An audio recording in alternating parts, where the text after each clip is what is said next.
సమయంలో దేవుని యొక్క వాక్యంలో నుండి కొన్ని మాటలు మనం జ్ఞాపకం చేసుకుంటూ వద్దాం. సమయంలో ప్రభు యొక్క శరీరంలో భుజించకమునకు, ప్రభు యొక్క శరీరాన్ని భుజించి ప్రభు యొక్క రక్తమును పానము చేయకమునకు దేవుని యొక్క వాక్యంలో నుండి కొన్ని విషయాలు మనం జ్ఞాపకం చేసుకుంటూ వద్దారండి. కీర్తనల గ్రంథము 39వ అధ్యాయం. కీర్తనల గ్రంథము 39వ అధ్యాయం మొదటి వచనం అందరం కలిసి చదువుదాం. కీర్తనల గ్రంథము 39వ అధ్యాయం మొదటి వచనాన్ని అందరం కలిసి చదువుదాం. కీర్తనల గ్రంథము 39వ అధ్యాయం మొదటి వచనం. నా నాలుగుతో పాపం చేయకున్నట్లు నా మార్గంలో జాగ్రత్తగా చూచుకుందు, భక్తిహీనులు నా ఎదుటనున్నప్పుడు నా నోటికి చిక్కము ఉంచుకుందును అనుకుంటేనే. ఇక్కడ దేవుని వాక్యాన్ని చూసినట్లయితే ప్రియులారా, బైబిల్లో రాయబడుతున్న మాట ఏంటంటే నా నాలుకతో పాపం చేయకున్నాడు. సో ఇక్కడ మనం చాలా విషయాలు ఉండే ఈ వచనంలో, అన్నీ ధ్యానిస్తలేదు కానీ ఒక్క మాట, పాపము. సో పాపం అన్నది మనం గమనించాల్సిన చాలా ప్రాముఖ్యమైనటువంటి విషయం. సో ఈ పాపముల గురించి చాలా విషయాలు ఉన్నాయి, కానీ ఇప్పటికే ఒక 7 విషయాలు మనకు దేవుడు బయలుపరిచిన, ఈ దినమును బయలుపరిచిన దాంట్లో మనం ధ్యానించుకుంటూ వచ్చాం. సో మొట్టమొదటిగా ఆరాధన చూస్తున్నాము. దేని పాపం నుండి ప్రభు మనల్ని విడిపించాడు, ఆయన మనల్ని విడిపించాడు అంటే 7 విషయాలు చెప్పండి. మొట్టమొదటిగా ఏ పాపం నుండి? ఆయన అసహించుకునే పాపం నుండి మనల్ని విడిపించాడు. రెండవదిగా దురాభిమాన పాపం, అంటే అహంకారం వల్ల చేసే పాపం. 3 మనం కనిన పాపం నుండి. 4 బాల్యకాలపు, అంటే చిన్న వయసులో తెలియని స్థితిలో చేసిన పాపం నుండి. 5 ఆయన సహించలేని పాపం నుండి విడిపించాడు. 6 మనం ఏ పాపం చేస్తే శిక్ష వచ్చిందో ఆ పాపాల నుండి, అంటే మనల్ని శిక్షించే పాపాల నుండి మనం విడిపించాడు. 7 పాతాళానికి తీసుకెళ్లే మన పాపల నుండి ఆయన విడిపించి ఆయన మనల్ని పరిశుద్ధులుగా పవిత్రులుగా చేసి ప్రభు రాజ్యానికి, అంటే పరలోక రాజ్యానికి వారసులుగా చేసాడు. దాన్ని బట్టి మనం ప్రభుని ఆరాధన చేస్తూ వచ్చాము. ఇది మనం ఆరాధనలో చూసినటువంటి మాట. ఇప్పుడు ప్రభు యొక్క శరీరంలో, ప్రభు యొక్క రక్తంలో పాలు పంపులు పొందకమునుపు మనం చూసేటటువంటి ఒక మాట ఏంటంటే ప్రియులరా, మానవుడు దేనితో పాపం చేస్తున్నాడు అన్నది ఇంపార్టెంట్. అర్థమవుతుందండి? మనం పాపం చేస్తున్నాము, దేంతో చేస్తున్నామో మనకు తెలియాలి. ఇప్పుడు ఆ పాపం చేసి మనం చెప్పబడిన వాక్య పెరుగులో మనం పాపం చేస్తుంటే సరిదిద్దుకోవాలి. ఒకవేళ సరిదిద్దుకోలేకుండా ఇంకా అయోగ్యంగా పనిలో పాల్గొంటే అది శిక్షావిధి కొరకే. అందుకే పౌలు అంటాడు కొరింథీయులకు రాసిన మొదటి పత్రిక 11వ అధ్యాయంలో, మీలో చాలామంది అయోగ్యంగా బలలో పాల్గొంటున్నారు, రోగులను, బలహీనులను, ఇంకా చాలామంది పరవశిని బాధపడేసుకున్నట్టుంటారు. కాబట్టి చాలామంది అలాంటి స్థితిలో ఉంటారు. బలహీనులు, ఇంకా రోగులు. ఇక్కడ అర్థమవుతుందండి, ప్రభు యొక్క శరీరంలో అయోగ్యంగా పాల్గొంటే ఏం జరుగుతుందండి? సహజంగా ఏమనుకుంటామండి, ఏముందిలే, చిన్న పాపం చేసాం కదా, చిన్న తప్పే కదా, పాల్గొందాంలే, ఏమైందిలే అన్న విధానంలో ఉంటాం. బట్ అది దేవుని దృష్టిలో కరెక్ట్ అయింది కాదు. ఎట్లా కొట్టి వాళ్ళ బలలో పాల్గొందామంటే అది కరెక్ట్ అయింది కాదు. ఇప్పుడు భార్యాభర్తల మధ్యలో ఇద్దరు గొడవ ఉంటుందండి. ఇద్దరు ఇంటికాడేమో దేశాలు భగవాన్ పగలు కొట్టుకొచ్చుకుని ఎక్కడికొచ్చి మందిరం కాడికి వచ్చి నేను బలలో పాల్గొంటానండి, దేవుడు వింటాడా? దేవుడు ఇష్టపడతాడా? భార్యాభర్తలు ఇద్దరు కొట్టుకుని వచ్చేసి మేమిద్దరం ఒకే శరీరంలో పాల్గొంటామంటే మీరు ఇంటికాడ కొట్టుకున్నది ఏంటి? ఇంటికాడ జరిగింది ఏంటి? దాని సమాధానం లేకుండా బలలో పాల్గొంటే దేవుడు ఇష్టపడతాడా? అంటే ఇట్లా అయోగ్యం, అంటే ఒక ఎగ్జాంపుల్ చెబుతున్నాను అంతే, చాలా విషయాలు ఉంటాయి. అయోగ్యంగా బలలో పాల్గొంటే మనం బలహీనం అవుతాం, రోగుల్లో అవుతున్నాం, తర్వాత నిద్రించేవారు ఉంటున్నాం. ఇప్పుడు అర్థమవుతుందండి ఒక క్రైస్తవుడికి ఎందుకు బలహీనుడు అవుతున్నాడు, ఒక క్రైస్తవుడు ఎందుకు రోగాల పాలవుతున్నాడు, ఒక క్రైస్తవుడు దేవుడిచ్చిన సమయం వరకు ఉండకోకుండా ఎందుకు ఈ లోకాన్ని విడిచిపెడుతున్నాడు?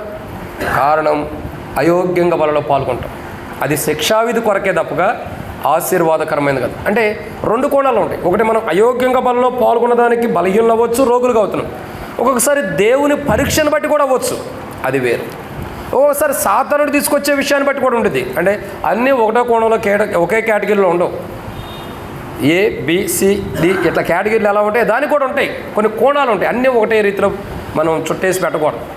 ఇక్కడ ప్రియులారా, ఇక్కడ గమనించాల్సిన విషయం ఏంటంటే పాపము. ఇప్పుడు మనం చూస్తున్నమాట.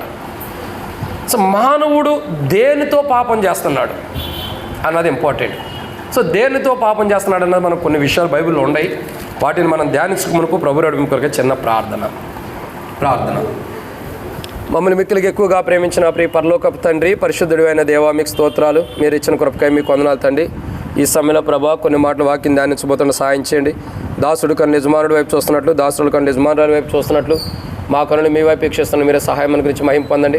దయచేసి నీ ప్రజల పక్షాన్ని నీకున్న దయచొప్పున దయతో జ్ఞాపకం చేసుకోండి. నాతో మాత్రం మీరు మాట్లాడడం ప్రభా.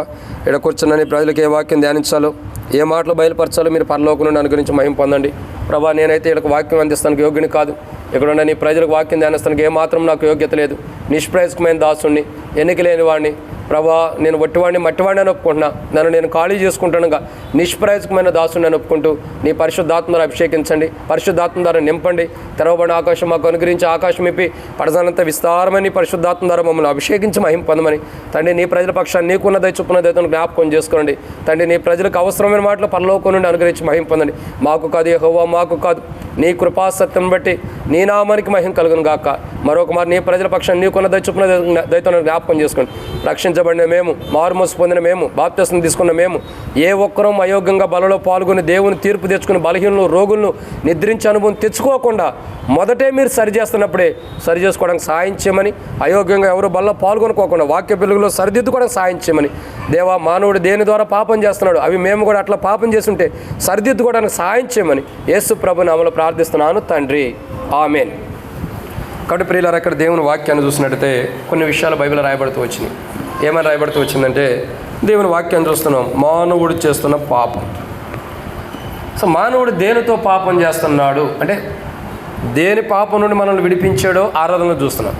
సో అసలు మానవుడు దేనితో పాపం చేస్తున్నాడు అని అంటే ఒక 7 విషయాలు చెప్పవచ్చు. దాంట్లో మొదటి మాట సహజంగా మనకు తెలిసినయే. రండి, మొదటి మాటను మనం చూసినట్టయితే దేవుని వాక్యాన్ని ఒక మాట చూస్తూ వస్తాం. రండి, దేవుని వాక్యం చూసినట్టయితే అపోస్తలుడైన పౌలు ఇక్కడ రాయబడిన మాట చూస్తున్న ఎఫెసీయులకు రాసిన పత్రిక 4వ అధ్యాయం 26వ వచనం చదవండి ఎవరైనా. అపోస్తలుడైన పౌలు ఎఫెసీయులకు రాసిన పత్రిక 4వ అధ్యాయం 26వ వచనం.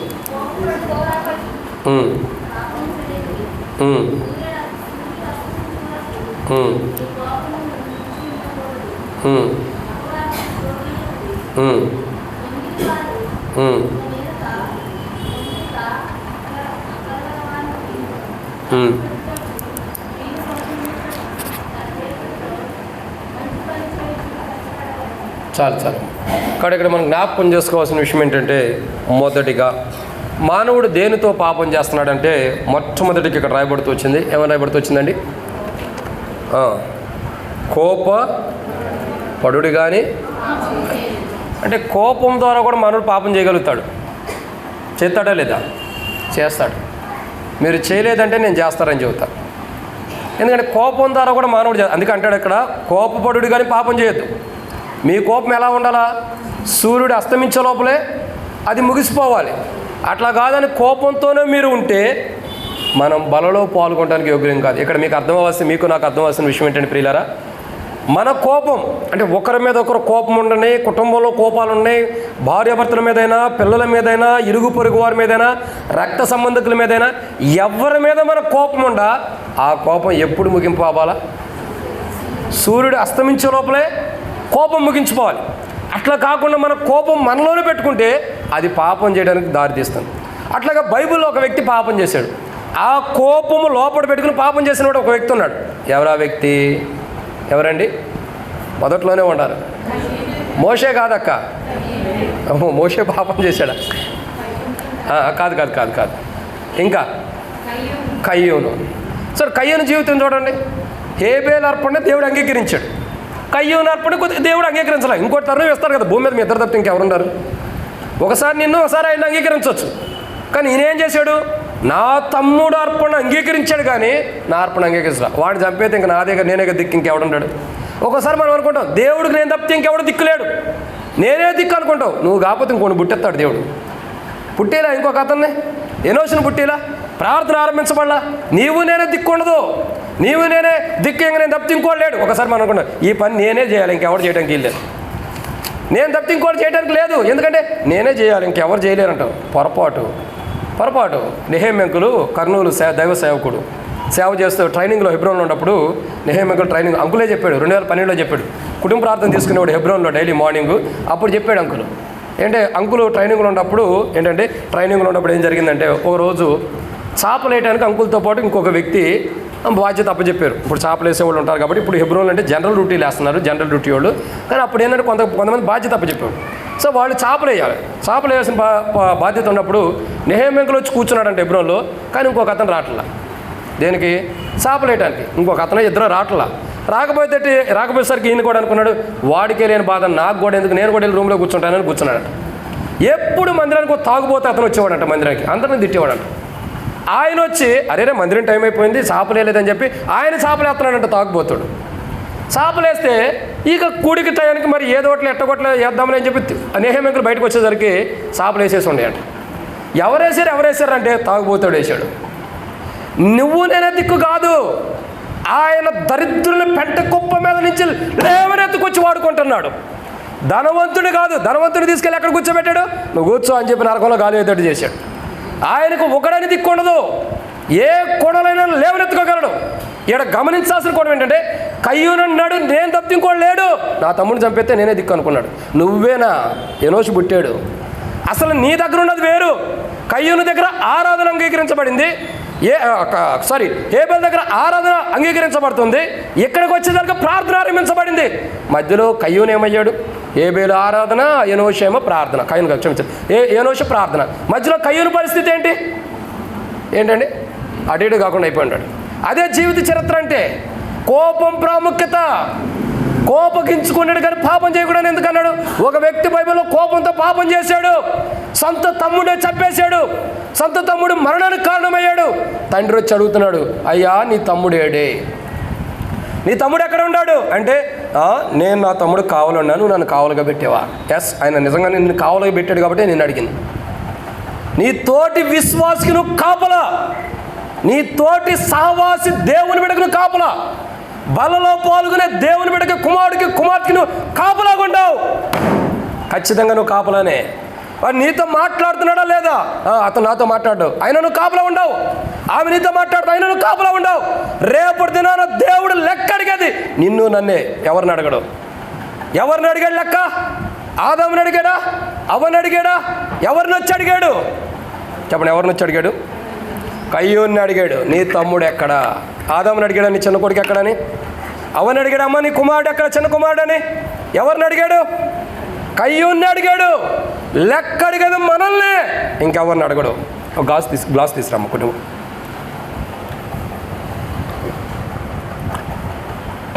కాబట్టి ఎవరిని లెక్క అడుగుతున్నాడండి? మనల్ని లెక్క అడుగుతాడు. నీ పక్కనున్న తోటి విశ్వాస విషయమై నిన్ను నన్నే లెక్క అడుగుతాడు. నిన్ను నన్నే ఫుల్గా వాటర్ కూడా తీసుకురా. కాబట్టి లెక్క జాగ్రత్త. లెక్క కోపపడు కానీ పాపం చేయకూడదు. అందుకే కయ్యూను కోపంతో ఉన్నాడు, పాపం చేశాడు, నష్టపోయాడు. అయ్యో నా దోష శిక్షని భరించలేనంత ఉంది. ఎట్లా ఉందండి? నేను భరించలేనంత దోష శిక్ష, భయంకరమైన పాపాన్ని గుడి కట్టుకుంటూ వచ్చాడు. ఈరోజు నీ నా జీవితాల్లో ప్రియ సోదరి, ఒకప్పుడు మన పాపం నుండి ఆయన విడిపించాడు. కానీ ఇప్పుడు దేవుని బిడ్డలుగా ప్రభు రక్తం ధర కడగబడిన మనం, ఆయన స్వరక్తం ధర కడగబడిన మన జీవితాల్లో కోపము కానీ ఉంటే ఖచ్చితంగా మనం పాపం చేసినట్టే. కోపం ఉంటే పాపం అంటే సూర్యుడు అస్తమించే లోపల నీ కోపం పోతే నువ్వు పాపం చేయనట్టే, సరిదిద్దుకున్నట్టే. సూర్యుడు అస్తమించిన ఇంకా ఎన్ని రోజులు సూర్యుడు అస్తమిస్తున్నా ఇంకా పాపాలు ఉన్నవంటే ఖచ్చితంగా మనం పాపం చేస్తున్నట్లే. ఈ పాపాన్ని బట్టి ఏమవుతుందండి? ఈ పాపాన్ని బట్టి ఏమవుతుంది? పాపం చేసిన వారికైతే పాపం వల్ల జీతం, అపోస్తలుడైన పౌలు రోమీయులకు రాసిన పత్రిక 6వ అధ్యాయం 23 వచ్చిన రాయబడుతూ వచ్చింది, పాపం వల్ల వచ్చే జీతం తథ్యం. అదే జరిగింది. వద్దు. మానవుడు దేని ద్వారా పాపం చేస్తున్నాడంటే కోపం ద్వారా పాపం చేస్తున్నాడు. కోపం వలనే పాపం చేస్తున్నాడు. అలా కయ్యూను చేశాడు. తన దోష శిక్ష తను భరించలేనంత శిక్షను పొందుకుంటూ వచ్చాడు. కయ్యూను కొరకు పాపం పొంచి ఉంది. కయ్యూను గత వారం కూడా చెప్తా, గడపోయొద్దునే పాపం పొంచి ఉంది కయ్యూను కొరకు. కోపంతో ఉన్నాడు. ఒక మాట చూడండి, ఒక వ్యక్తి అంటే ఇప్పుడు నాకు ఆదాం బ్రదర్ ఉన్నాడు. ఒకవేళ కోపం ఉందనుకోండి, కోపం ఉంటే మనసులో నెమ్మది ఉండదు, సమాధానం ఉండదు, సంతోషం అసలే ఉండదు. అదే ఇలా కోపాన్ని తమ్మించుకునే బ్రదర్ ఏదైనా తప్పు చేసి క్షమించండి సరిదిద్దుకున్నాను అనుకోండి, ఎట్టుండిది? నిర్మలమైన మనస్సాక్షి. రెండింటికి వ్యత్యాసం ఉంది. అందుకే ప్రభు అన్నాడు, కోపపడుడి కానీ పాపం చేయొద్దు. ఒకవేళ మీ కోపం ఎంతవరకు ఉండాలి? సూర్యుడు అస్తమించే వరకే. ఆ లేఖన భాగంలో పరిశుద్ధాత్ముడు రాయించడానికి కారణం అదే. అస్తమించే లోపల అయిపోవాలి, దాన్ని దాటకూడదు. అస్తమించిందా దేవుని లెక్కలోకి వచ్చేసింది. అర్థమవుతుందండి? పాపం అంటే ఎంతో భయంకరం. అది మనకు తెలియకోకుండానే మనలో ఉన్న కోపంలో నుండే మన పాపం బయటకు వచ్చేస్తుంది. జాగ్రత్త ప్రియ సహోదర సహోదరి. క్రైస్తవ జీవితం అంటే అంత ఆషామాషి సులువైనది కాదు. ప్రతిదీ లెక్క ఉంది. నువ్వు రక్షించబడక మునుపు నువ్వేం చేసావన్న తర్వాత పౌలేమన్నాడు? తెలియక చేశాను అన్నాడు. అది లెక్కలో లేదు. రక్షించబడిన తర్వాత మనం చేసే ప్రతి ఒక్కటే. చూడండి బైబిల్ ఏమనుంది? మన చూపు గురించి చెప్పాడు. ఒక స్త్రీని మోహపు చూపుతో చూచేవాడని చెప్పాడు. అంటే మీ చూపు జాగ్రత్తగా ఉండాలని ప్రభు చెప్పాడు మన చూపు గురించి. ఇంకా మన ప్రవర్తన, మన ఆలోచన, మన మాటలు ప్రతిదీ లెక్క ఉంది బైబిల్లో. అంటే మన శరీరంలో ఉన్న ప్రతి అవయవానికి దేవుని దగ్గర లెక్క చెప్పాలి. అట్లాంటప్పుడు మన దేహంలో కోపం ఉంటే మనం ఏమైపోతాం ఆలోచించాం. కోపం ఉండకూడదు, అది పాపాన్ని దారితీస్తుంది. తద్వారా మన జీవితాలు మనం భరించలేనంత దోష శిక్ష మన మీదకి వచ్చేదాడు చేస్తుంది. సో ఈరోజు మన దగ్గరకు వస్తున్న నా జీవితాల్లో సహజంగా మన జీవితాల్లో ఎవరి మీదైనా మన కోపం ఉంటే, అది రక్త సంబంధికులైన, బంధువులైన, కుటుంబీకులైనా, జతపరచబడిన వారైనా, ఇరుగు పొరుగు వారైనా సరే, మనం బల్ల దగ్గరికి రాకమునిపే మనం సరిదిద్దుకోవాలి. లేదా అది పాపం. ఆ పాపాన్ని పెట్టుకుని బలలో పాల్గొంటే, ఎవడు అయోగ్యంగా బలలో పాల్గొనో శిక్షావిధి. బైబిల్ ఏమంటుంది? కోపపడిగా పాపం చేయదండి. కోపంలోనే పాపం వచ్చింది. ఆ పాపం చేస్తే సరిదిద్దుకోమంటుంది. సరిదిద్దుకోలేనప్పుడు దేవుని తీర్పు మన ఎదుటికి రాబోతుంది. మనం ఇప్పుడు కోపంతో ఉండి బల్లలో పాల్గొన్నా అది తీర్పు కొరకే. అయోగ్యంగా పాల్గొన్నట్టే, అది శిక్షావిధి. ఇది మొదటిది. రెండో విషయాన్ని చూద్దాం రండి. దేవుని వాక్యాన్ని చూసినట్టు కీర్తనల గ్రంథం 39వ అధ్యాయం మొదటి వచనం. కీర్తనల గ్రంథం 39వ అధ్యాయం మొదటి వచనం.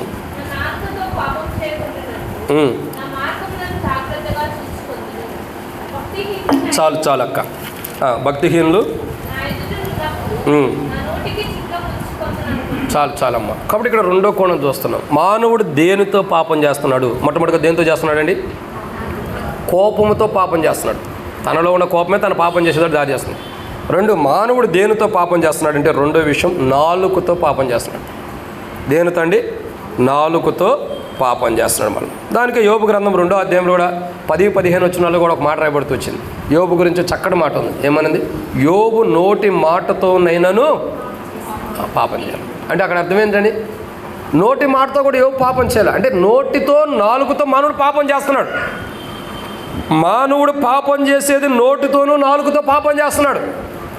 చూడండి, మానవుడు నోటితో నాలుగుతో ఎలా పాపాలు చేస్తున్నాడండి?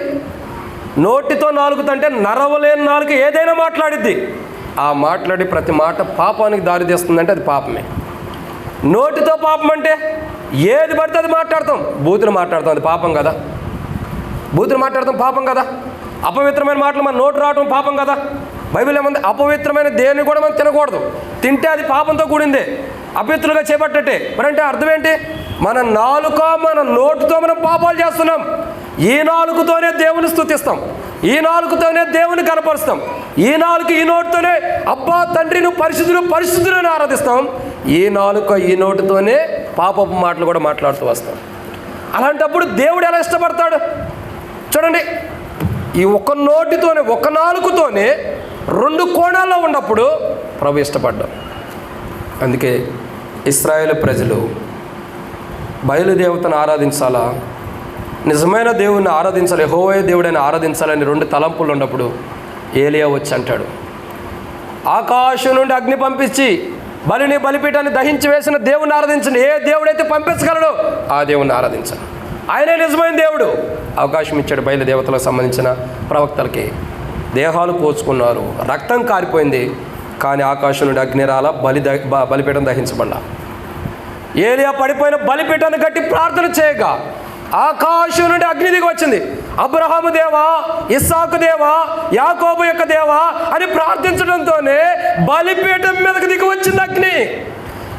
బలిపీఠాన్ని కిందన్న నీటిని కూడా దహించి వేసింది. రెండు తలంపుల్లో ఉంటారు ప్రజలు. రెండు తలంపులు. జాగ్రత్త ప్రియులారా, ఈరోజు నీ నా జీవితంలో రెండు తలంపులతో ఉంటే నష్టపోతాం. ఒకే నోటితో రెండు కోణాల్లో మాట్లాడకూడదు, రెండు పిలుపులతో రెండు మాటలతో ఉండకూడదు, ఒకటే కోణం. ఎందుకంటే మనం ఒక్క శరీరంలోనే పాల్గొంటున్నాం, ఒక్క శరీరంలో పాల్గొంటున్నాం. ఆయా అవయవాలైనప్పటికీ ఒకే శరీరంలో పాల్గొంటున్నాం. ఇంకా ఒక్క శరీరమే, ఒకే కోణంలో బైబిల్ రాయబడుతూ వచ్చింది. యేసుక్రీస్తు ప్రభువు నిన్న నేడు ఆయన ఒకటే రీతిగా ఉన్నాడు. ఒక్క శరీరంలో మనం పాల్గొంటున్నప్పుడు మన నోట్లో 2 కోణాలు ఎందుకు ఉండాలి? అది ఎందుకు రావాలి? 2 కోణాలు ఆ అనుభవం మనకు ఎందుకు రావాలి? నీతిమంతుడు మరణం ఇచ్చిన మాట ఏం చేయడండి? నీతిమంతుడు మరణం ఇచ్చిన మాటని తప్పడు. అంటే అర్థం ఏంటి? తన నోటి ద్వారా 2 కోణాల్లో ఉండడు, ఒకే కోణంలో జీవించడానికి ఇష్టపడతాడు. ఈరోజు దేవుని బిడ్డలను మేము రక్షించబడ్డాం, మారుమూసి పొందాం. మనం చెప్పగలం మీరు ఏ రోజు రక్షించబడ్డారు బ్రదర్ అంటే డేట్ గుర్తు లేకపోవచ్చు. కొన్ని సంవత్సరాల క్రితం నేను ఆరాధన చెప్పే కదా, 30 సంవత్సరాలు 20 సంవత్సరాల క్రితం 50 సంవత్సరాల క్రితం నేను రక్షించబడ్డాను బ్రదర్ అనొచ్చు.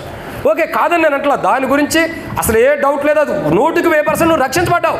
కానీ ఇప్పుడు మన జీవితం ఏంటి? నా జీవితాలు ఏంటి? మన జీవితాలు ఏంటి? మనం ఎలా ఉండాం? ఎందుకంటే నోటితో నాలుకతో మానవుడు పాపం చేస్తున్నాడు.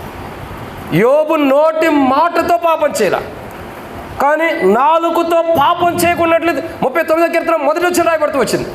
పాపం నోటితో నాలుకతో మనం పాపం చేస్తాం. గుర్తుపెట్టుకోండి, మన ప్రతి మాట ఆయన ఎదుట లెక్కించబడుతుంది. అందుకంటాడు ప్రకటన 22:12లో వాని క్రియలు చొప్పున ఏమంటాడండి? 11:12 కాదు, 11లో ఏమంటాడు? నీతిమంతుడుగానే ఉన్నాయి, పరిశుద్ధుడిగానే ఉన్నాయి, అపవిత్రుడిగానే ఉన్నాయి. వాని క్రియలు చొప్పున ప్రతి వానికి ఇచ్చుటకు నేను సిద్ధపరిచిన జీతము నా యొద్ద ఉందన్నాడు. అంటే అర్థం ఏంటండి? ఒకే నోటి నుండి ఒకే నాలుగు నుండి 2 కోణాల్లో మాట్లాడితే దానికి తగిన తీర్పు ప్రభు దగ్గర సిద్ధంగా ఉంది. ఆ అనుభవం కలిగి మనం బలలో పాల్గొనరా, అయోగ్యంగా పాల్గొన్నట్టే అది శిక్షావిధి కొరకే తప్ప ఆశీర్వాద కొరకు అనేది కాదు. కానీ ఈరోజు మన జీవితంలో మనం ఎలా బలలో పాల్గొంటున్నాం అన్నది ప్రాముఖ్యత. ప్రభా, నా జీవితంలో తండ్రి నేను నిజముగా నా యొక్క అనుభవం చూడగా కోపంతో నేను పాపం చేస్తున్నా, క్షమించు. నాకున్న కోపమే పాపానికి దారి తీసింది. అది సూర్యుడు అస్తమించే లోపల అణిగిమణిగిపోలేదు, ఇంకా కోపం ఉంది. తద్వారా నేను క్షీణించిపోతున్నా, బలహీనుని అవుతున్నా, రోగిని అవుతున్నా. కారణం నాలో ఉన్న కోపం. సూర్యుడు అస్తమించే లోపలే అయిపోవాల్సిన కోపం ఇప్పటి వరకు నాలో ఉన్న కోపాన్ని తీసివేసుకుంటున్నాను. అది నీ తోటి సహోదరుడి మీదైనా, తోటి విశ్వాసం మీదైనా, దేవుని బిడ్డల మీదైనా, సేవకుల మీదైనా, విశ్వాసుల మీదైనా, నీ భర్త మీదైనా, భార్య మీదైనా, పిల్లల మీదైనా, వాటెవర్ మేబీ ఎవరి మీదైనా సరే, ఎవరి మీద మన కోపం ఉందో అది ఇప్పుడే పోవాలి. పోకపోతే పాపం చేసిన వారుగా బలలో పాల్గొంటే అయోగ్యంగా పాల్గొంటే శిక్షావిధి. అది గ్రహించాల్సింది మనం. 2వ కోణం ఇక్కడ రాయబడుతున్న మాటతోనూ నాలుగుతోనూ. యోబు నోటి మాటతో కూడా పాపం చేయాలి, కానీ ఎందరో నోటి మాటలతో పాపం చేస్తున్నారు, నాలుగుతో పాపం చేస్తున్నారు. ఈరోజు మనకు అలాంటి అనుభవం ఉంటే మన మాటలో మన నాలుగుని అనుభవాన్ని సరిదిద్దుకోవడం కొరకై ప్రార్థన చేసుకోవాలి. ఇది 2. 3వ విషయాన్ని చూద్దానండి. మానవుడు దేనితో పాపం చేస్తున్నాడు? మొట్టమొదటిగా కోపంతో. 2 నాలుక నోటి మాటతో పాపం చేస్తున్నాడు. 3వదిగా రండి దేవుని వాక్యాన్ని చూసినట్టు యెషయా గ్రంథం 59వ అధ్యాయం 7వ వచనం. యెషయా గ్రంథం 59వ అధ్యాయం 7వ వచనం.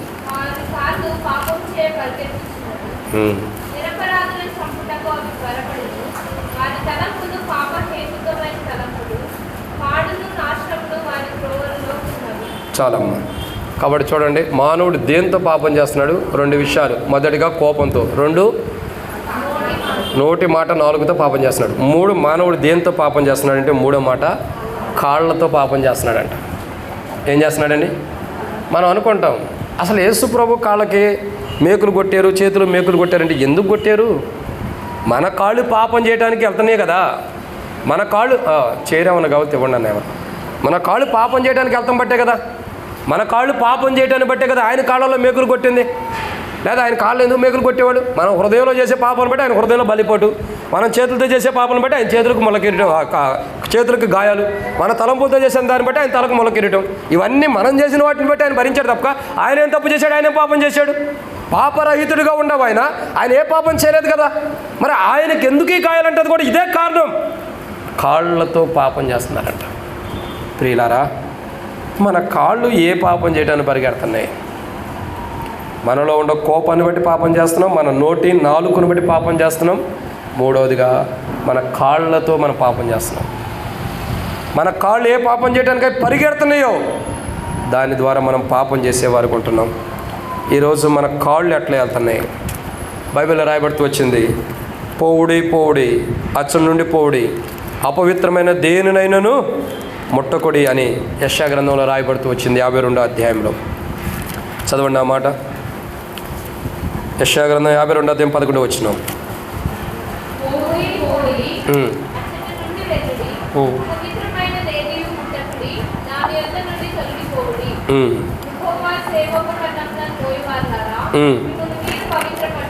చాలు చాలమ్మా. కాబట్టి ఇక్కడ రాయబడుతున్న మాట ఏంటండి?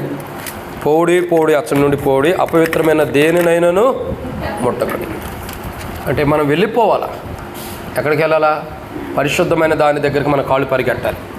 అపవిత్రమైన దాని దగ్గర మన కాళ్ళు ఉండకూడదు. మన కాళ్ళు ఎక్కడ పరిగెట్టాలండి? పరిశుద్ధమైన దాని వైపు మన కాళ్ళు పరిగెట్టాలి. అపవిత్రమైన దాని వైపు, పాపం వైపు మన కాళ్ళు పెరగట్టుకోండి. ఈరోజు మనం గమనించాల్సిన విషయం ఏంటంటే, మన జీవితంలో అనుభవం రావాల్సిన విషయం ఏంటంటే, మన కాళ్ళు ఎటు వెళ్తున్నాయి? మన కాళ్ళు పాపం చేయడానికి పరిగెడుతుంటే, మన కాళ్ళు పాపం వైపు పరిగెడుతుంటే, మన కాళ్ళు పాపం చేయడానికి ఆరాటపడి ఆతృతతో పరిగెడుతుంటే, పరిశుద్ధమైనటువంటి ప్రభు యొక్క శరీరంలో పాల్గొనడానికి మన కాళ్ళు ఎందుకు వస్తాయి? అంటే మన నడక ఎందుకు ప్రభువులో ఉంటుంది?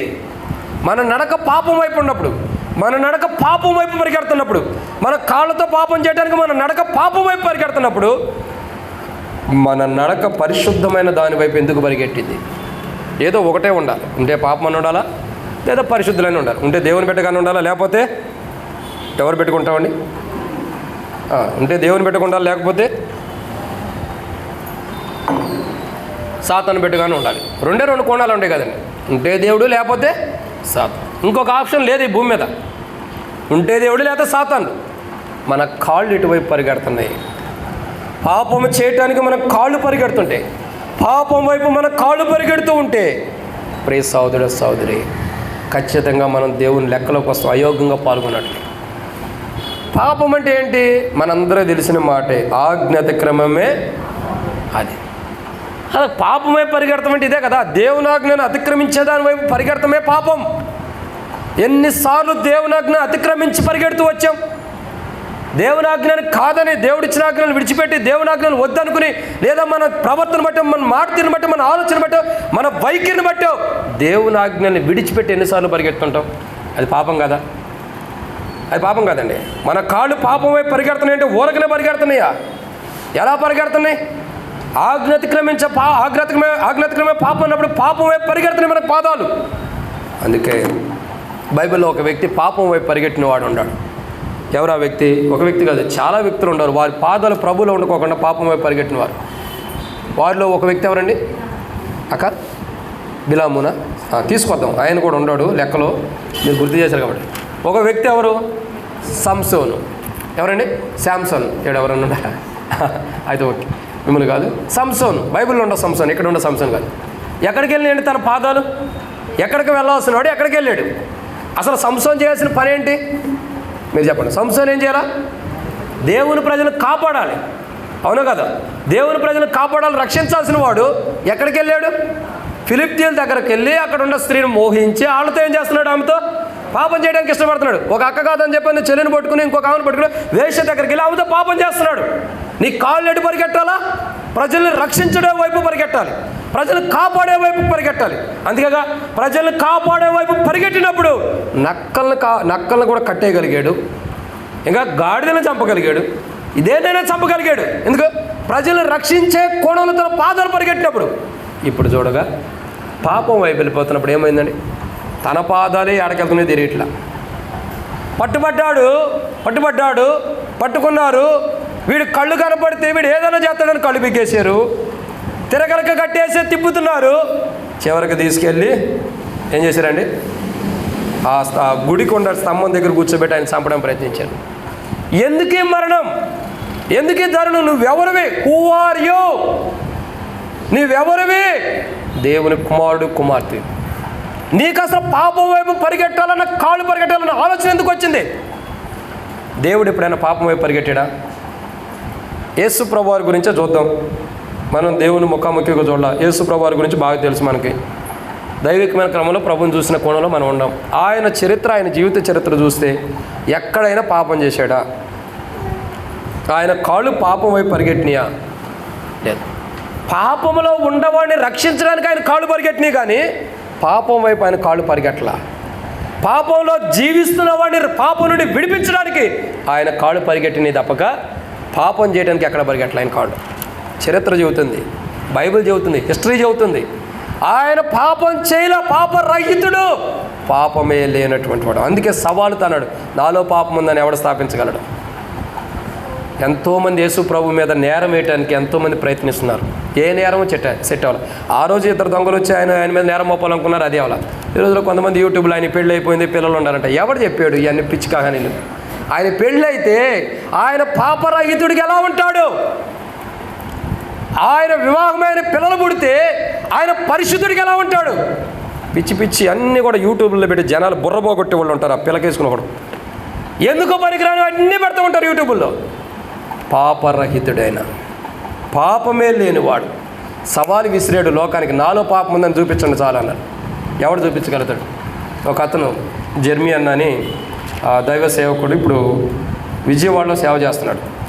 ఆయన బైబిల్ చదివాడు. ఎందుకంటే యేసు ప్రభువులో ఏ లోపం ఉందో గుర్తెరగాలని బైబిల్ చదివాడు. ఏదో ఒక లోపం బైబిల్లో చూపించాలని బైబిల్ చదువుతున్నాడు. కొత్త నిబంధన కాడికి వచ్చేదానికి ఒకడు క్రొత్తగా జన్మిస్తేనే తప్పక దేవుని రాజ్యానికి వెళ్ళడం. పట్టుబడిపోయాడు. ఇప్పుడు సేవకుడే సేవ చేస్తున్నాడు. ఆయనలో లోపాలు ఎతకడానికి వచ్చాడు. ఈయనలో ఉన్న లోపాలన్నీ కనపడిపోయాయంట. ప్రభు ఇక నీ లోపాలు ఎతకడానికి అక్కడ ఏం కనపడుతున్నా, నాలో లోపాలే కనపడుతున్నాయి ప్రభుని ఒప్పుకుని జీవితం మార్చుకుని ఈరోజు సేవ చేస్తున్నాడు. ఎంతమంది ఆయన లోపాలు ఎతకడానికి వచ్చారు? అనేకమైన కాళ్ళు ఆయన లోపాలు ఎతకడానికి వచ్చినాయి. ఏ కాలు నిలబడలా, ఏ కాలు నిలబడలా. ప్రియుడా, దేవుని వాక్యం అంటుంది మన కాళ్ళు పాపం చేయడానికి పరిగెడుతున్నాయి. పాపం చేయడానికి వెళ్తున్న మన కాళ్ళను మనం ఏం చేసుకోవాలండి? సరిదిద్దుకోవాలి. మన కాళ్ళు పాపం చేయడానికి వెళ్తున్నాయా, పరిశుద్ధత వైపు వెళ్తున్నాయా, కొద్దిగా మనం ఏం చేయాలండి? సరిదిద్దుకోవాలి. ఒకవేళ పాపం చేయడానికి మన కాళ్ళు వెళ్తుంటే, మన కాళ్ళతో మనం పాపం చేస్తుంటే, మన కాళ్ళే పాపం చేస్తుంటే, ఒకరోజు బైబిల్ ఉంది, 2 చేతులు కలిగి నువ్వు నరకానికి వెళ్ళే కంటే అవిటి వాడివే ఒక చేత్తో నువ్వు పరలోకానికి వెళ్తాం మంచిది. 2 కాళ్ళతో నరకానికి వెళ్ళే కంటే ఒక కాలుతో, అది గుర్తుపెట్టుకోండి. ఇప్పుడు 2 కాళ్ళు పాపం చేయడానికి వెళ్తానంటే 2 కాళ్ళు నరికేసుకుని రేపు ఆదివారం మందిరానికి రావద్దండి. ఆ బలహీనత సరి చేసుకోమని అర్థం. బలహీనత సరి చేసుకోమని అర్థం. ఒక ఆయన చెప్పాడంట, ఓ సేవకుడు చెప్పాడంట. ఏమని చెప్పాడంటే, ఇట్లా వాక్యంలో చెప్తూ ఆయన అన్నాడంట, ఏదైతే నీలో లోపంగా ఉందో, ఏదైతే దేవునికి అభ్యంతరంగా ఉందో దాన్ని తీసేసుకోవాలి అని చెప్పాడంట. ఏమో మందిరానికి ఆదివారం ఉంది, అయిపోయింది. మళ్ళీ ఆదివారం వచ్చేదానికల్లా చేతికి కట్టుకట్టుకుని వచ్చింది. ఏంటక్క కట్టుకట్టుకుని వచ్చామంటే, అయ్యా ఈ చేయి నాకు అభ్యంతరంగా ఉంది, అందుకే దీన్ని తీసేసి అని అంటున్నారు. ఏం చేసిందండి? చేయి నరికేసుకుంది. ఎందుకు నరికేసుకున్నావు అంటే, ఇది దేవునికి నాకు అభ్యంతరంగా ఉంది. ఓ పిచ్చి తల్లే, దేవునికి అభ్యంతరంగా నీ జీవితంలో ఏముంటాయో అవి సరి చేసుకోమంటున్నాడు తప్పగా అవి వాళ్ళు పోగొట్టుకోమని కాదు. పోగొట్టుకునే వాళ్ళకైతే దేవుడు ఎందుకు ఇస్తాడు? కుంటోడు కానీ పుట్టించేవాడు కదా, గూనోడు కానీ మూగోడు కానీ పుట్టిస్తాడు కదా. సరిదిద్దుకోమని చెబితే అక్క అర్థం చేసుకుంది, నిజంగా నరుక్కోవాలని చేయి నరుక్కుంది వచ్చింది మందిరానికి. ఇప్పుడు ఈయన మీద కేసు పెట్టాలి, సేవకుడి మీద అట్ట చెప్పినందుకు. కానీ అట్టగా సుమి మీరు పొరపాటు నేను కేసులో అవి పెట్టదు. ఏం చెబుతున్నానంటే, ఆ బలహీనత తీసేసుకోమని అర్థం. అవి పోవాలి మనలో నుంచి. ఈరోజు మన కాళ్ళు ఏ పాపం చేయడానికి వెళ్తున్నాయి? మన కాళ్ళతో మనం ఎక్కడ పాపం చేయడానికి పరిగెడుతున్నామో సరిదిద్దుకోకపోతే అయోగ్యంగా పాల్గొని శిక్షావిధి కొరకు ఉన్నట్లే. ఇది 3. 4వ విషయాన్ని చూద్దాం రండి. దేవుని వాక్యాన్ని చూసినట్టే రండి. 4వ మాట, మానవుడు దేనితో పాపం చేస్తున్నాడు? కీర్తనల గ్రంథం 41వ అధ్యాయం 6వ వచనం. కీర్తనల గ్రంథం 41వ అధ్యాయం 6వ వచనం.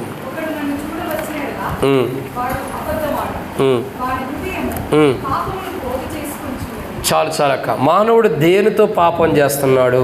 మొట్టమొదటిగా వాక్యమైన తర్వాత మర్చిపోతాం పాయింట్లు, అందుకని మొట్టమొదటిగా కోపంతో పాపం చేస్తున్నాడు. 2 నాలుక నోటితో పాపం చేస్తున్నాడు. 3 పాదాలు కాళ్ళతో పాపం చేస్తున్నాడు.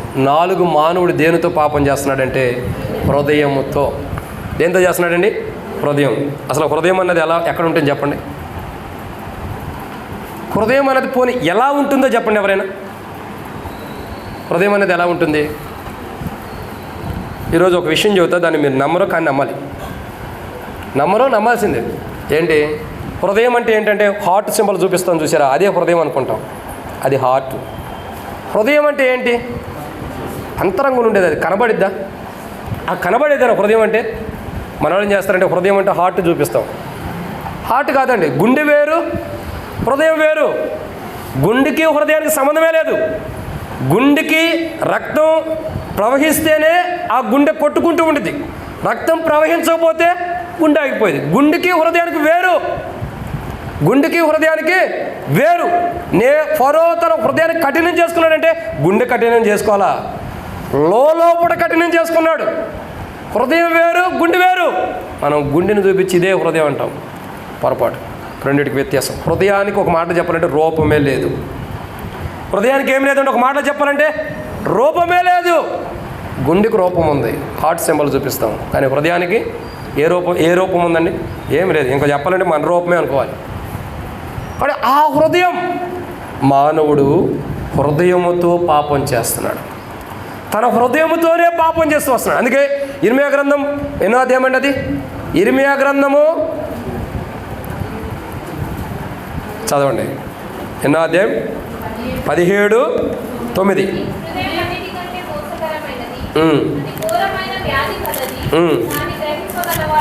ఎవడున్నాడు, ఎవడు లేడు. ఇప్పుడు డాక్టర్లు ఉంటారు. నేను ఎందుకే చెప్తున్నా చూడండి, రెండింటికి వ్యత్యాసం చెబుతున్నా.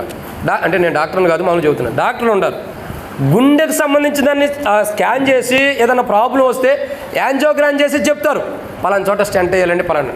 వాళ్ళు గుండెను పరీక్షిస్తున్నారు కానీ హృదయాన్ని కాదుగా.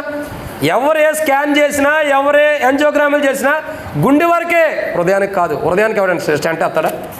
వేయాల్సింది ప్రభు తప్పక ఎవడే లేరు. గుండె వేరు, హృదయం వేరు. ఈ హృదయం ఎలాంటిదంటే మోసకరమైంది, భయంకరమైన వ్యాధి కలిగింది. అందుకే యేస్కేలు గ్రంథంలో అంటాడు, రాతి హృదయాన్ని తీసేసి మాంస హృదయాన్ని ఇస్తా.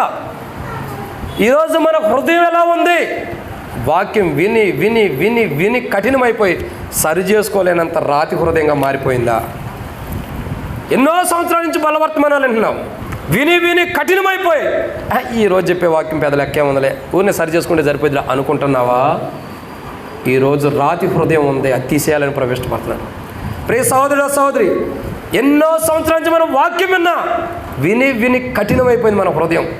సరి చేసుకోవడానికి ఇష్టపడతల్లా, సమకూర్చుకోవడానికి ఇష్టపడతలే మన హృదయాలు. అది నీవైనా, నేనైనా, ఎవరైనా సరే, విశ్వాసులైనా, సేవకులైనా, ఎవరైనా సరే, హృదయాలు కఠినమైపోయినాయి. వాక్యం విని విని ఏమైపోయినాయి అండి? కఠినమైపోయినాయి. ఇప్పుడు ఆ కఠినమైన హృదయాలు బద్దలు కొట్టడానికి ఇష్టపడుతున్నాడు ఆయన, బద్దలు చేయడానికి ఇష్టపడుతున్నాడు, దాన్ని మాంస హృదయంగా చేయడానికి ఇష్టపడుతున్నాడు, ఆ రాతి హృదయాన్ని తీసేయడానికి. ప్రియులారా, హృదయంతో పాపం చేస్తున్నాం. అందుకే మనం హృదయంతో పాపం చేసామన్న దానికి సాదృశ్యం ఏంటంటే, ఎంత వాక్యం విన్నా హృదయంలోకి రాదు. ఎంత వాక్యం విన్నా విన్నాము బాగుంది అనుకుంటాను తప్ప హృదయంలోకి రాదు. అదే హృదయం కఠినమైపోయింది. హృదయంతో పాపం చేసేవారి జీవితాలు అలా ఉంటాయి. నిజంగా పాపం చేయకుండా, హృదయంతో పాపం చేయకుండా, యథార్థ హృదయంతో ప్రభుని ఆరాధించేవారు ఎలా ఉంటారండి? ఎలా ఉంటారు? స్వచ్ఛమైన వారుగా. వాళ్ళ ఆరాధనే అద్భుతం. వాళ్ళ మనసులో చెప్పే ఈ వాక్యం ఏమైంది? నాటుకుపోయింది. ఇప్పుడు వాక్యం మన హృదయంలోకి రావట్లేదంటే, మన మనసులో నాటుకుపోవట్లేదంటే దానికి రీజన్ ఏంటండి? హృదయం కఠినమైపోయింది. చూడండి, చాలామంది, మనం అంటే అందరూ అని చెప్పలేం కానీ చాలామంది ఎలా ఉంటారంటే, వాక్యం మనం చెప్పినప్పుడు ఏదో రియలైజ్ అయినట్టుకుంటారు ఆ క్షణం వరకే, కానీ ఆ వాక్యం వారిలో ఫలించదు. ఎందుకు ఫలించదు? ఎందుకంటే రాతి హృదయం ఉంది ఆల్రెడీ, అది బాటిల్లా ఏదో వాక్యం వస్తుంది, తాగుతుంది, అంతే తప్ప ఏం లేదు. దానికి ఒక ఎగ్జాంపుల్ చెప్పి నేను ముందరికి వెళ్తాను. ఇప్పుడు ఒక బాల్ తీసుకుంటాం, ఒక బాల్ తీసుకుని ఒక రాయికి వేసి కొట్టామనుకోండి, ఏమైంది? రాయికి కొద్దిగా తగిలినట్టు అనిపించింది, కానీ దానికి ఏం చలనం ఉండదు. ఈ సౌండ్ వచ్చేది మనకి. ఈ వాక్యం ఎలాంటిదంటే, ఇప్పుడు చెప్పే వాక్యం రాతి హృదయాలకు ఎలా ఉంటుందంటే, చెప్పినప్పుడు సౌండ్ వస్తుంది, కానీ అది ఉపయోగం లేదు. ఈ బాల్ కొడితే దానికి ఏడ అతుక్కునేది, తిరిగి మన దగ్గరకు వచ్చింది, ఉపయోగం లేదు. కానీ హృదయాలు మారాలి, పాపము చేస్తున్న హృదయాలు మారాలి. వాళ్ళ దగ్గరికి వస్తున్నామంటే హృదయాన్ని ప్రభు చూస్తున్నాడు. అందుకే అంటాడు, దావీదు రాజు విషయంలో దేవుడు ఏమంటాడు? ఎన్నుకునేటప్పుడు, దావీదు రాజుని దేవుడు ఎన్నుకునేటప్పుడు ఏమంటాడండి? సమూయేలు వచ్చి దావీదు రాజుని అభిషేకించక మునుపు యెషయికి ఉన్న కుమారులు ఒక్కొక్కడు చూస్తే అందంగా, రూపంగా, సౌందర్యం కలిగిన, ఎత్తు పొడుగున్న వారిని చూసి ప్రభా ఇతడేనా, ప్రభా ఇతడేనా, ప్రభా ఇతడే అంటే 8 మంది 7 మంది ఉండడు, కాదు 7. ఇంకోవాడు ఉన్నాడా? ఉండడు. పడుచువాడు ఒకడు ఉన్నాడు, కడగడు వాడు ఆడ గొర్రెలు మేపుకుంటాడండి, వాడి సంగతి ఎందుకు, వాడినే పిలువు. ఆ గొర్రెలు మేపుకునేవాడు పిలువు. వచ్చాడు, అప్పుడు సమూయేలుతో దేవుడు అంటాడంత ముందు, మనుషుడు పై రూపాన్ని చూస్తాడు కానీ దేవుడు అంతరంగాన్ని చూస్తాడు. హృదయాన్ని చూసేవాడు దేవుడు. సో వీరి హృదయాలు వీరి అంతరంగాలు నాకు ఇష్టమైనవిగా లేవు. యెషై కుమారులు పుట్టిన వారిలో, దావీదుకు ముందు పుట్టిన వారిలో ఎవరికి దేవునికి ఇష్టమైన హృదయం లేదు. ఎవరికి దేవునికి ఇష్టమైన హృదయం లేదు. ఇతడు నా హృదయానుసారుడు, ఇతడు నాకు ఇష్టమైన ప్రియుడు. అతడు లోపలికి రావడంతోనే ఇతడే నేను కోరుకున్నవాడు, ఇతడే నేను కోరుకున్నవాడని స్వరం సమూయేలుకి వినపడింది. దావీదు హృదయము దేవుడికి తెలుసు. అందుకే దేవుని ఒక్క మాట అంటే దావీదు ఓర్చుకోగలిగాడా? ఒక్క మాటకే అంత పెద్ద గొలియాతుని చంపేశాడు. ఓర్చుకోలేడు. అది దేవుడు చూస్తున్న హృదయం, అది దేవుడికి ఇంపైన హృదయం. అందుకే ఒక్క మాట అంటాడు దేవుడు, దావీదు నా హృదయానుసారుడు. ఏమంటున్నాడండి? దావీదేనా కాదా? సమూయేలా లేకపోతే నెహెమ్యానా లేకపోతే మోషేనా? ఎవరండి దేవునికి హృదయానుసారుడు? నా హృదయానుసారుడు. అందుకే అంటాడు కదా, యెరూషలేము పట్టణం పాడైపోతున్న స్థితిలో ఉన్నప్పుడు నా నిమిత్తం, నా దాసుడైన దావీదు నిమిత్తం ఈ పట్టణాన్ని నేను కాపాడుతాను. హృదయానుసారుని బట్టి పట్టణాన్ని కాపాడాడు. మనం హృదయానుసారులుగా ఉంటే, హృదయంలో పాపం చేయకపోతే ఈ హెబ్రోన్ని దేవుడు కాపాడుతాడు ఖచ్చితంగా. ఎన్ని ఒడిదుడుకులు వచ్చినా, ఎన్ని సమస్యలు వచ్చినా, ఎన్ని బాధలు వచ్చినా, ఎన్ని అవాంతరాలు వచ్చినా హెబ్రోన్ని దేవుడు కాపాడుతాడు. ఎప్పుడండి? సంఘాన్ని దేవుడు కాపాడుతున్నాడు, సమూహాన్ని కాపాడుతున్నాడు, మందిరాన్ని కాపాడుతున్నాడు. యేసు ప్రభు స్వర్గం కడగబడిన మనల్ని కూడా, సంఘంగా చేయబడిన మనల్ని కూడా కాపాడుతాడు. ఎప్పుడు? హృదయానుసారులుగా ఉండం. ఒక్క హృదయానుసారుని బట్టి పట్టణాన్ని కాపాడుతున్నప్పుడు అనేకమైన మనం దేవునికి హృదయానుసారులుగా ఉంటే ఇంకెంతగా కాపాడుతాడండి దేవుడు? కాపాడే విషయంలో బలహీనుడయ్యాడు మన దేవుడు? నెవర్. తిమోతికి చెప్పాడు. ఏం చెప్తూ వచ్చాడంటే, సాక్ష్యంలో వింటూ వచ్చాం, పెద్ద దేవుడి దగ్గర నుంచి చిన్న దేవుడి దగ్గరికి వెళ్ళాడంట. పెద్ద దేవుడి దగ్గర ఆశీర్వాదాలు అయిపోయినాయేమోనని చిన్న దేవుడి దగ్గరికి వెళ్ళి, ఏందమ్మా నవ్వుతా, నిజమే, చిన్న దేవుడి దగ్గరికి వెళ్ళి ఆరాధన చేస్తే చిన్న దేవుడి దగ్గరికి వెళ్ళి కూడా అడుగుతూ వచ్చాడంట, అయ్యా పెద్ద దేవుడి దగ్గర ఆశీర్వాదాలు అయిపోయి ఉంటాయి, నీ దగ్గర ఉంటాయి కదా, నీ దగ్గరికి ఎవడో రాడు కదా, నాకు ఇయ్యి అంటే ఏ దేవుడు మాట్లాడలా. ఎందుకని విగ్రహాలు ఏమి మాట్లాడలేదు. మాట్లాడే దేవుడి దగ్గరకు వచ్చాడు, దర్శించే దేవుడి దగ్గరకు వచ్చాడు, హృదయం దర్శించబడింది, ప్రేరేపణ కలిగించబడింది, ఒప్పుకుంటూ వచ్చి జీవితం మార్చబడి 50 సంవత్సరాల పైన సేవ చేశాడు. ఎంత అద్భుతం, ఎంత అమోఘం. జాగ్రత్త, హృదయం ప్రాముఖ్యత. ప్రియులారా, ఏ దేవుని దగ్గరకు వచ్చామో తెలుసా? ఏ దేవుని దగ్గరకు వచ్చామో తెలుసా? ఇప్పుడు ఎట్లా కూర్చున్నామో తెలుసా? ఏ దేవుని దగ్గరకు కూర్చున్నాం తెలుసా? హృదయాన్ని పరీక్షించే దేవుని దగ్గరకు వచ్చాం. ఇప్పుడు మనం కూర్చున్నాం కానీ మన హృదయాలను పరీక్షిస్తున్నాడు. మనం ఎలా ఉండాం, ఏం చేస్తున్నామో అన్నీ పరీక్షిస్తున్నాడు. ఎలా వాక్యం వింటున్నామో, ఎలా వాక్యం వినకుండా పెడచేమని పెడుతున్నామో, ఎప్పుడు ముగిస్తాడని ఎట్లా ఎదురు చూస్తున్నామో అన్నీ ఆయన తెలుసు. మన హృదయాన్ని ఆయన చూస్తున్నాడు. నువ్వు ఎప్పుడు ముగిస్తాడని టైం వైపు చూడొద్దు. ఇంకెంత దేవుడు మాట్లాడతాడని ఎదురు చూడు. ఎప్పుడు ముగిస్తాడంటే ఇంకెక్కువ అయింది, ఎప్పుడు మాట్లాడతాడంటే తొందరగా అయిపోయింది. జాగ్రత్త. ప్రియులారా, దేవుడు మాట్లాడినప్పుడే సంధిస్తున్నప్పుడే సరిదిద్దుకోవాలి. హృదయంతో పాపం చేస్తున్నారు. హృదయంతో ఆ హృదయాన్ని తీసేయడానికి ఆయన శిలువలో బలియారు. మన హృదయం సరిగా లేకుండా బలం దగ్గరికి వస్తే ఇతడు నా హృదయానుసారుడు అన్నాడు, కానీ వీళ్ళెవరు నా హృదయానుసారులు కాదని త్రోసివేశాడు. ఈరోజు బలలో పాల్గొనే విషయం, ఆయనకు హృదయానుసారులుగా పాల్గొంటే ఆయన ఇష్టపడతాడు. ఇదిగో నా కుమార్తె, నా కుమారుడు, వీళ్ళు నా హృదయానుసారుడని పరలోకంలో కూడా ఒప్పుకుంటాడు ఆయన. అలా పాల్గొనకపోతే, హృదయంలో పాపం పెట్టుకుని పాల్గొంటే వీళ్ళు నాకు ఇష్టలు కారు అని చెప్పి సమూయేలుతో చెప్పినట్లే ఒకరోజు ఆయన సింహాసనం ఎదుటికి వెళ్ళినప్పుడు ఆయన చెబుతాడు, మీరు నాకు ఇష్టలు కాదు. ఆ రోజు రాకమునిపే ఎన్ని సంవత్సరాలు బలలో పాల్గొని రక్షించబడి మారుమూసి పొందిన ఒకరోజు ఆయన మీరెవరో నాకు తెలియదంటే ఇంకెందుకు మనం బలలో పాల్గొనే ప్రయోజనం ఉందండి? దేవుని నమ్మి కూడా ప్రయోజనం ఉంది. కారణం హృదయం. ఆ లోపం మనలోనే ఉంది, దేవునిలో లేదు. హృదయం ఎక్కడ పాపం చేస్తుందో అది సరిదిద్దుకోవాలి. ఇది అన్నమాట అండి. 4. ఇక అందరం టైం వైపు చూస్తాం కాబట్టి టైం అయిపోయింది, నేను కూడా ముగిచ్చేస్తానండి. కానీ 4, 5వ విషయాన్ని చూద్దామండి.